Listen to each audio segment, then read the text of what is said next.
La vieille maison se dressait au bout de Harbinger Lane, enveloppée d'un crépuscule perpétuel sous les branches noueuses de chênes centenaires. Les habitants de la région chuchotaient des histoires sur ces anciens occupants, leurs voix basses, leurs yeux écarquillés par des peurs indicibles. Mais les adolescents, nourris de bravade et d'ennui, prêtent peu d'attention aux murmures. Notre groupe, une bande hétéroclite unie par la curiosité et la soif d'aventure, a osé s'aventurer dans l'inconnu. Il y avait Liam, le leader pragmatique, toujours armé d'une lampe torche et d'une bonne dose de scepticisme. Emily, la photographe en herbe, son appareil photo comme un bouclier contre l'obscurité envahissante. Daniel, le clown de la classe, ses blagues un mince voile pour sa propre appréhension. Et puis il y avait moi, Sophia, attirée par les mystères cachés sous la surface des choses. L'air s'est alourdi à mesure que nous approchions de la maison, le silence rompu seulement par le bruissement des feuilles sous nos pieds. La porte d'entrée s'ouvrit en grinçant, une invitation dans le ventre d'une bête endormie. Nous sommes entrés, l'odeur de moisi de la décomposition s'accrochant à nos vêtements comme un linceul. La maison a englouti la lumière de nos lampes de poche, ses ombres s'étirant et se déformant à chacun de nos pas. Des meubles couverts de poussière se dressaient comme des fantômes dans la pénombre, vestiges de vie vécue et perdue.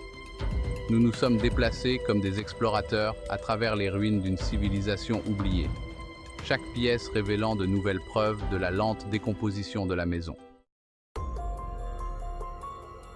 Liam, toujours pragmatique, insista pour une fouille systématique de la maison. Chaque pièce que nous explorions semblait amplifier l'atmosphère troublante, le silence ponctué par les craquements et les gémissements de la vieille structure. Alors que nous montions le grand escalier, sa rampe autrefois polie maintenant rugueuse et splintrée sous nos mains, nous sommes tombés sur un détail particulier. Derrière une tapisserie en lambeaux, partiellement dissimulée par le temps et la négligence, se trouvait une partie du mur qui ne correspondait pas à son environnement. Le papier peint, un imprimé floral délavé, contrastait avec les boiseries sombres qui ornaient le reste du couloir.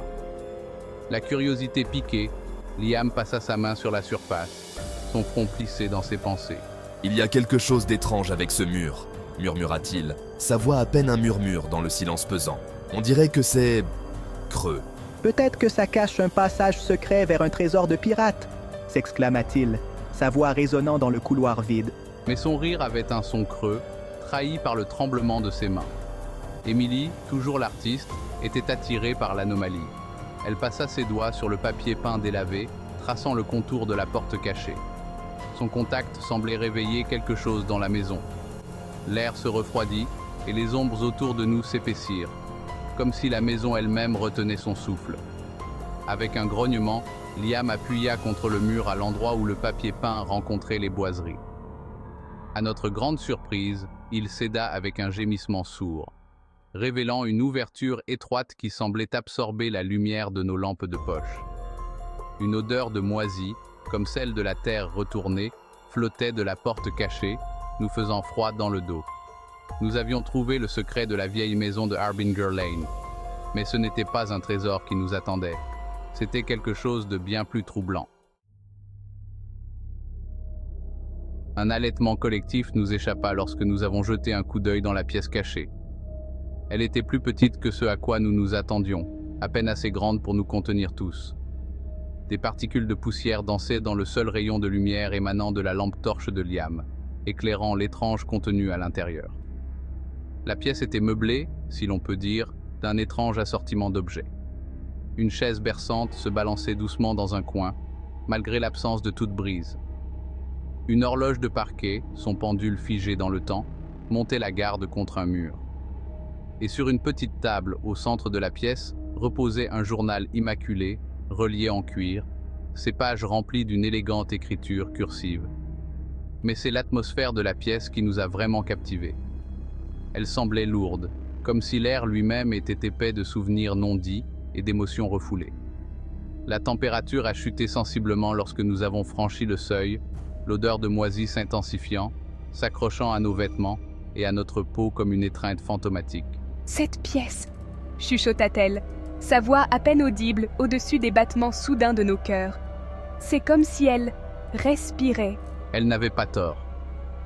À chaque inspiration, les ombres semblaient s'épaissir, les objets dans la pièce prenant un aspect sinistre. Et à chaque expiration, un froid glacial nous envahissait, nous glaçant jusqu'aux os. Nous étions tombés sur quelque chose d'ancien et de maléfique, quelque chose qui défiait la logique et la raison. Peut-être qu'on devrait juste partir, balbutia-t-il, la voix aiguë et inégale. Cet endroit me donne la chair de poule. Mais Liam, toujours sceptique, n'était pas découragé. Il s'avança vers la table, attiré par le journal comme en transe. Il tendit la main, ses doigts effleurant sa couverture en cuir usé. Et à ce moment-là, tout a changé.